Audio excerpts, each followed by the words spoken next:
Rick and Morty, company for the night. Rick was above petty crushes.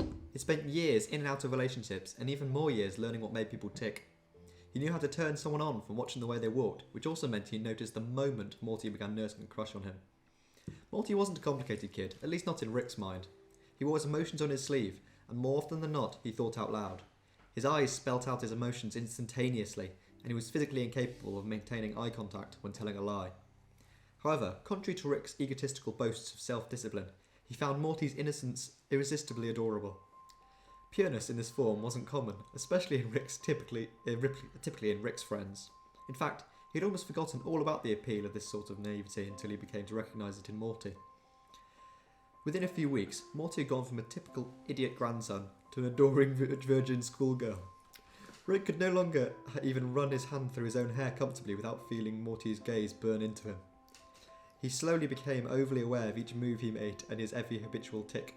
The sexual tension between the two when they were alone was beginning to climb at an alarming rate, even though they each feigned ignorance of each other's feelings. Now Rick sat in his bedroom in the dark, fist below his waistline. Only one thing came to mind. Morty. He had fought the urge to jack off to the thought of his grandson for a while now. He knew it was immoral to say the least, but maybe this was part of the attraction. There was a certain appeal to secrecy. Rick knew that any act he committed with Morty would be accompanied by a surge of adrenaline that would be hard to beat.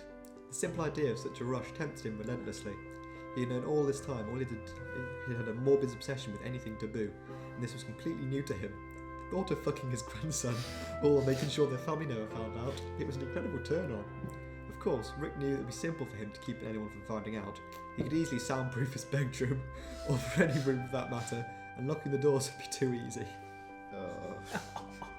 I shouldn't have chosen this one. But for him, it was more than the thought, knowing that Jerry could only be feet away from the two at any given moment and still remain clueless. Fucking Jerry. Rick stroked himself slowly, and he wondered how Morty would look when penetrated. He imagined the tears in the corner of Morty's eyes and could almost hear the little gasping noises he'd be sure to make. He marvelled at the thought it would take to make Morty beg to be fucked harder. What would he have to do to make Morty scream his name? He began to stroke faster, the thoughts churning through his mind until it came to his hand with a shudder of delight. Almost instantaneously, shame washed over him. Sure, Rick had done some pretty horrible things in his life, but this was different. This was his grandson he was thinking about. Only incestuous paedophiles harbour thoughts like these. Disgusting. He pulled himself out of bed and wiped his hand on a dirty rag in the laundry basket before making his way to the washroom. Once there, he rinsed his face with cool water and a couple of times and took a long swig from his flask. There wasn't enough alcohol left to satiate his thirst, but he knew he had plenty of bottles under his bed. Across the hall, he could hear Morty shuffling around in his bedroom, most likely preparing for bed. Rick took a deep breath and watched himself warily in the mirror. Big blue eyes peered back at him, cold and unreadable. He needed another drink. Digging around in his pockets, he pulled out his flask, and as he strode back into his bedroom, Rick reached under his bed and pulled out a new bottle of whiskey and effortlessly removed the cap. He then swept the bottle to his lips and took a long, slow swig before refilling his flask again. He listened carefully. He could now hear Morty in his room down the hall, but everyone else must have been asleep. Rick thoughtlessly pulled a cigarette from an old pack he had left on his bedside table and lit it, settling down into his bed again. He heard Morty open his bedroom door and shuffle down the hallway as if pacing. After a few restless laps, he stopped in front of Rick's bedroom, casting a shadow that blocked the light that would normally seep through the crack beneath the door. Morty must not have realised Rick knew he was there, because he stood there for almost a minute in silence. Rick sighed and put out his half-smoked cigarette. Morty, just come in. What are you standing there for? Slowly the door crept open, and Morty peered inside. Hi, Rick. I was just, you know. Morty shifted back and forth on his feet awkwardly. I heard you in the bedroom a few moments ago, so I thought, Sit down, Morty. Rick rolled his eyes, intervening to save himself from the trouble of listening to Morty attempt to painfully complete his awkward sentence. Morty sat down obediently on the bed. So, well, what's keeping you up? Morty asked, trying to start a conversation. Caffeine. Rick took another drink of alcohol. What are you doing here, Morty? He didn't intend to sound so harsh, but right now, the last person Rick wanted to be around was Morty, until he had all of his thoughts and feelings sorted out. He pulled out his flask again and took a sip, sliding his eyes over to Morty beside him on the bed. He was wearing only his pyjama bottoms, which rested low on his hips, showing off his slender figure. Rick traced Morty's outline in the dark bedroom with his eyes, waiting for Morty to respond. Yeah, Rick, I just, thought, we may as well be awake together, right? Morty laughed uncomfortably and met Rick's unblinking gaze. His eyes were dark, espresso brown, and his breath hitched in his throat when his eyes met Rick's. Look, Morty. His fingers twitched around his flask. It's pretty ready. We're not going on an adventure tonight. Morty was watching Rick's hand, and suddenly looked up at him with unusual confidence. I know. Rick's hand stopped moving and his grip loosened on the flask. His mouth fell over, it was full of cotton. Well, what are you... He was cut off as Morty leaned forward and awkwardly placed a kiss in the side of his mouth. Neither one of them moved at first, frozen in a moment of disbelief and serenity. Finally, Morty leaned away, his eyes burning into Rick's. A look of uncertainty flashed across his face as he examined Rick for a response. I'm sorry, Rick, Rick reached over and placed his hand on Morty's back and pulled him back into another kiss, this time with more passion. He leaned forward carefully, pushing Morty backwards until he was lying on his back, only breaking his kiss momentarily to take a shaky breath before going for another taste of Morty's mouth. Their lips pushed against each other harshly, threatening to bruise. The kiss was only broken once Morty's cheeks had flushed a light pink and he lightly pushed on Rick's chest, signalling to stop. Wow. That was you. Wow! He seemed to lose track of this thought as he moved his hand from his mouth, eyes dazed. Slowly, he reached forward, running his hand through the other man's soft, wild hair before he pulled him into a new, rougher kiss, tangling his fists in the collar of Rick's lab coat. This time, when he opened his mouth for air, Rick slipped his tongue into his mouth and pulled Morty's legs onto the bed. He repositioned himself quickly and leaned over him once more, one knee on either side of Morty's hips. You don't know what you're getting yourself into here, Morty. He traced his finger down Morty's neck along his collarbone. I know what I'm doing, Rick. I know you better than that.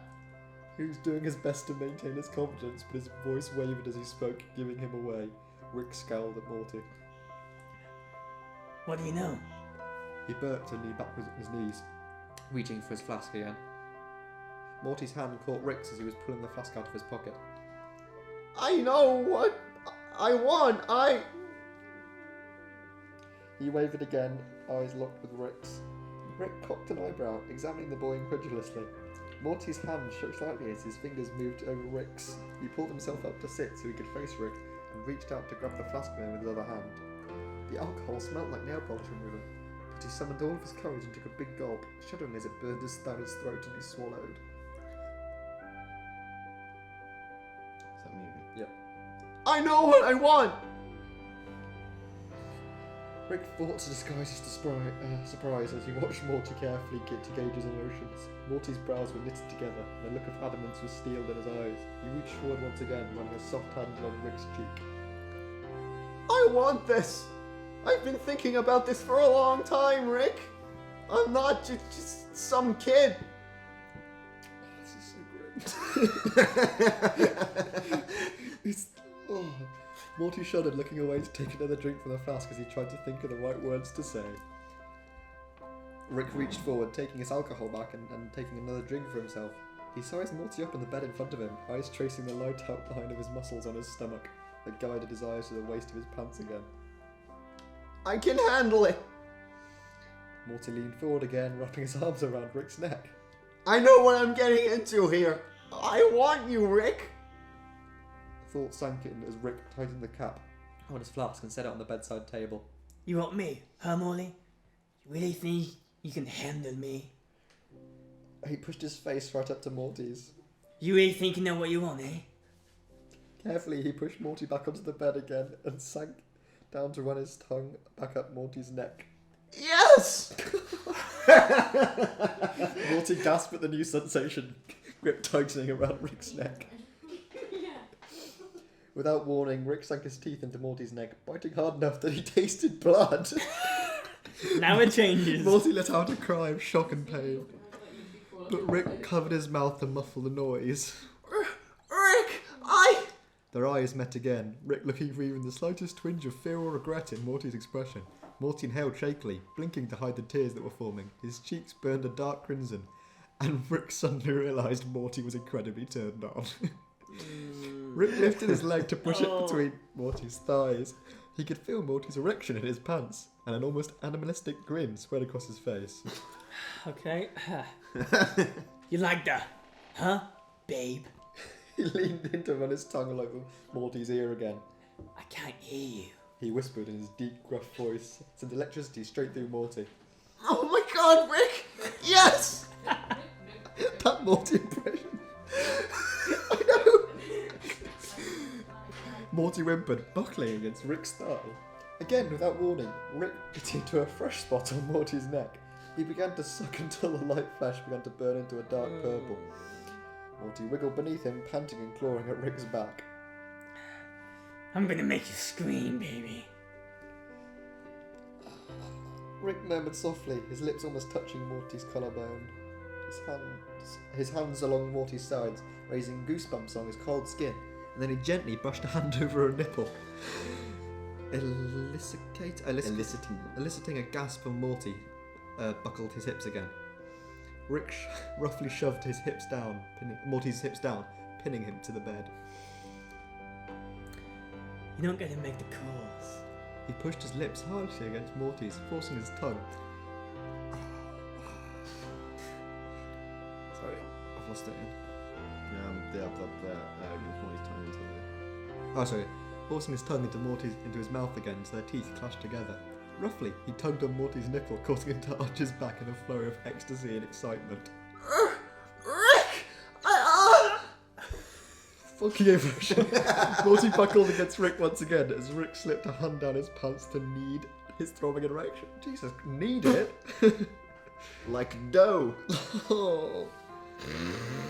Rick licked his lips and gently nipped Morty's hip bone, tugging Morty's pants down with his fingers. Morty was at a loss for words as Rick gently massaged his thighs. Leaning down, he ran his tongue along Morty's stiff shaft. Teasing Morty slowly, he began to swivel his tongue around the head of Morty's cock and stroke the shaft tenderly with skilled hands. After a few furious licks, he leaned back slightly onto his knees, just enough to take the breath and lock eyes with Morty. His breath was laboured, his eyes glazed over with pleasure. Maintaining eye contact, Rick slipped his mouth against the head of Morty's cock and hummed as he began to bob his head in a rhythmic, hypnotising motion. Morty's inexperience had caught up with him, and it was only a minute before he was mewing and coming into Rick's mouth. Oh. His whole body shook with the pleasure as it gripped Rick's shoulders tighter with each wave of pleasure through his body. He tried to catch his breath as Rick slowly sucking every bit of cum off his cock. Rick sat up, smug grin on his face. Jeez, Morty. You couldn't hold on for another minute. Shut up, Rick! The two breathed in silence for a moment, basking in the warm, overwhelming sensations left over. Rick looked Morty up and down thoughtfully, eyes unreadable. He then stood up and grabbed his flask for another drink. Well, I suppose we'll have to have more fun next time. Morty was putting his pants back on and then perked up at the mention of another night like this. Really? Rick didn't reply, chuckling as he turned around and scooped Morty up in his arms. Trying to get you back in your bed. I don't share. Oh, jeez, Rick! Morty whined, nuzzling his head into Rick's chest, smiling to himself as his eyelids drooped. Can't I sleep with you? Nope. Rick kicked a latch beside the door, allowing it to swing open. I've got work to do. Jeez. That's fucking great. Let's avoid the incest ones in the future, because that's quite horrifying. Should we go back to the Yoda, Dobby and